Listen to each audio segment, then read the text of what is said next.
Hey guys, what's up? I'm back again for another video today.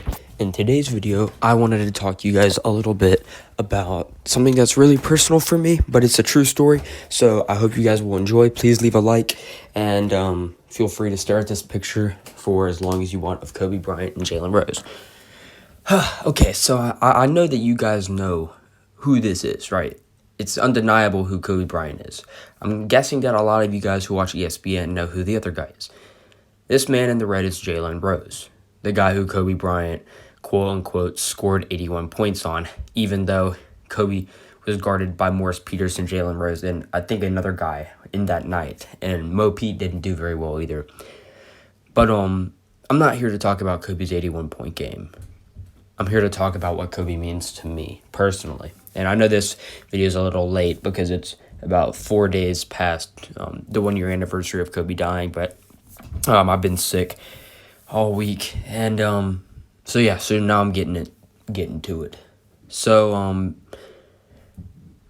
the reason that I actually like basketball and play basketball, it all really started with Kobe Bryant. You know, growing up, I knew who two basketball players were. I knew who LeBron James was, and I knew who Michael Jordan was. But over time, even though I didn't watch basketball until like the very end of middle school, I knew who Kobe Bryant was. The first basketball game I ever remember watching was Kobe Bryant's last game. And Kobe Bryant just meant a lot to me. I don't know why. I can't explain it. He just did. And I think that's the same for a lot of us. You know, he was just the icon of my childhood. Just it was like the same with like towards the very early bit of my life. It was Michael Jackson before he died. He was just a global icon, and people loved him. But I remember that the night before Kobe died, I was watching the Lakers game, and I watched LeBron. I was waiting for LeBron to pass Kobe, and I walked into the other room just for a second, and at that exact moment, LeBron scored and passed Kobe. And I was like, oh man, I missed it. But it was still really cool, and they showed, ESPN showed a tweet from Kobe Bryant congratulating LeBron. And I thought that was really cool. And I was like, man, good for LeBron. And I had watched Kobe all that year, you know, be on The Detail, the show where he would analyze NBA players and their gameplay, or I'd see him courtside at Lakers games, and it was just cool to see him and his daughter Gianna as well. It was cool that he had his own little Mamba Academy, and she was looking like she was going to be a stud too. That was just cool, man. It was cool. It's cool to see them vibe, and I loved Kobe just by how cool he ended up being after his basketball career. Because a lot of people, like my brothers, grew up thinking he was a ball hog. And so I kind of had that stain on him. It's like, oh, Kobe Bryant was a ball hog. But he just seemed like such a cool person. And just somebody to look up to. So anyways, I woke up the next morning. It was a Sunday. And I'm a churchgoer. I didn't go to church that morning, though. We didn't for some reason. I think maybe somebody was down with a cold or something. And I woke up thinking, man, dude, I should totally put Kobe and LeBron on like a team in like my league in 2K20, and just simulate a season and see how they do together, or like play along with both of them. And after a little bit that morning, you know, I went outside and I just started playing basketball a little bit, because, you know, at that point I liked basketball. I liked watching basketball, and the more I started watching basketball, the more I started wanting to be a basketball player.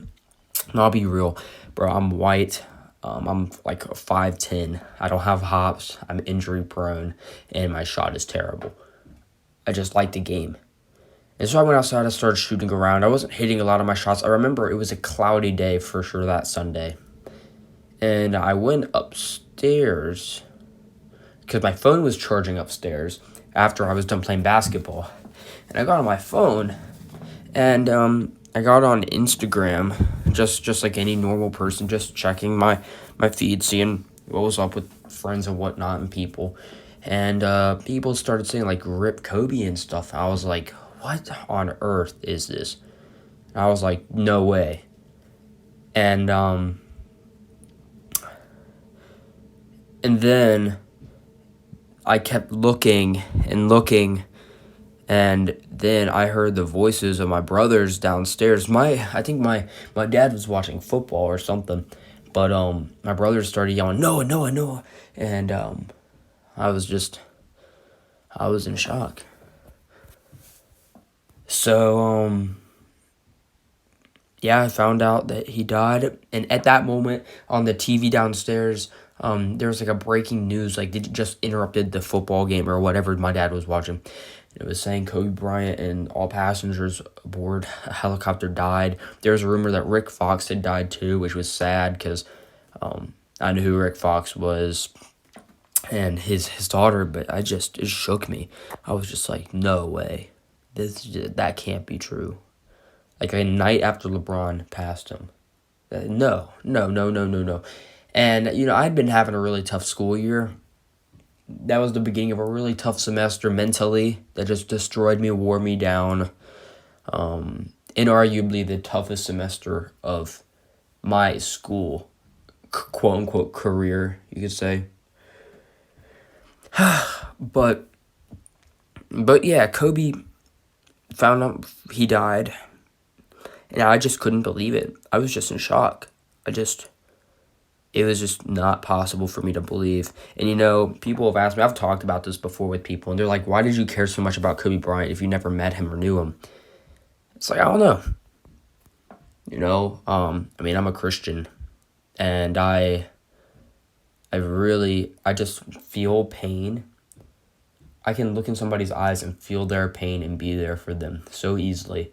And I just knew how much pain people were in. And it was almost like I lost my idol. My inspiration. I felt like there was a major part of my life that was just gone. It's kind of like if LeBron died, right? It was just crazy. It was so hard to believe. And, Kobe he was a great guy, a great father. The fact that his daughter died too, man, that just hit it, man. That was terrible. The good news is that it came out that Rick Fox was okay. So that was always a plus, but because he wasn't on the plane. But, man. Yeah. And so, after I found out, I took a basketball and I went outside. I remember it was cloudy, like I had said. And I just felt dead inside. Like I felt like I just lost, like a close relative. And I started shooting. And after that day, that's when I really started playing basketball. And I remember those next 2 school weeks, I was just dead inside. Like, I was just destroyed. School felt extra tough. I just didn't even want to go to school anymore. Yeah, some things you just can't explain, man. I just felt a bond to him. But it made me happy to know that, I'm a Christian. Him and his daughter were at church that morning and then left. And that's just so tough, man, but it's good. I'm glad, like, he's looking down on us now. Man, I'm so glad he's in heaven. Because, man, when it's your time, man. We take things for granted. Like, we don't really understand how lucky we are just to wake up in the morning. It could happen to anybody. Zaboyan, what was his name? The pilot, it was really bad visibility. Like, yeah, he could have flown a little bit higher, but when it's super cloudy and you're in the mountains of Calabasas, it's tough, man. It's tough to fly. So that could have happened to anybody. And so, all this to say, guys, is that take life with a positive note. If you're struggling, just realize that life is short, man. And when people look back, they're going to reflect on what you did and your impact, and you just want to be able to say that, you did well. Not that you did legendary, you did great, you did well. And you helped other people too. Because, there are going to be kids growing up, and, there's going to be guys my generation, like when we're in our 30s, one day we'll, like, shoot a piece of paper, like a recycling bin or trash can, and shout, Kobe. And the kid's like, what is that? And, man, it's just like, that's when it's going to hit you and be like, man, he was really, really big. He was a big part in just our culture and society in the 2000s. He just was. Then after that point, so to wrap this up, after that point, once COVID hit, every single day I'd be in my backyard shooting basketball. Every single day. And even though I'm not a great basketball player, I grew a love for the game just because of Kobe Bryant and just because of that day. Because it's things like this that really inspire you to keep going, stronger than ever, mightier than ever, faster than ever. And LeBron James, what did he say when he finally posted on Instagram about Kobe Bryant? He said it was his responsibility to put that junk on his back. And he did. And he got the Lakers a championship. So that's all I got to say, guys. But let me know y'all's Kobe stories. I want to know y'all's Kobe stories. And, again, it's all about the legacy that we leave behind, the foundation that we build for others in our path.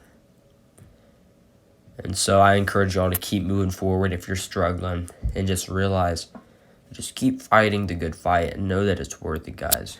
I'll talk to y'all later. Peace out, homies.